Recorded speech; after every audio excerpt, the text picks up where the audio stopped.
Totoo ba na 50 years lang ang condo unit? Or ibahin natin yung tanong, 50 years lang ba ang ownership ng condominium? Meron tayong tinatawag na CCT or Condominium Certificate of Title. Same lang din yan sa title ng mga properties like house and lot or lot only.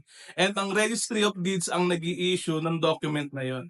Of course, lifetime yon or perpetual ang ownership neto. In fact, hanggang sa'yo, nakapangalan ang titulo habang buhay niyong pagmamayari yung condo na nabili mo. Pero itong pinaka-tricky na tanong, ang lifespan ba ng building is lifetime din? If yung title mo is para lang mismo doon sa unit, ibig sabihin ba wala ka ng rights doon sa lupa na pinagtatayuan ng building? Dito pumapasok ang condominium corporation. Basically, sila yung gumagawa ng rules at nag implement ng benefit syempre yung mga residents ng isang condo building. Ang lifespan ng condominium corporation is 50 years.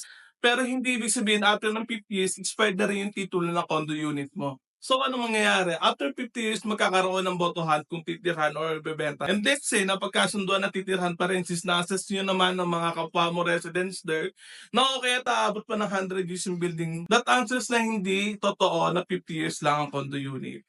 But if nag-agree naman kayo na ibenta na lang dahil sa tingin nyo negative na yung building, lahat ng residents on that said condo building will have their shares once na nabenta yung building. I hope I answered that question and give value to this content.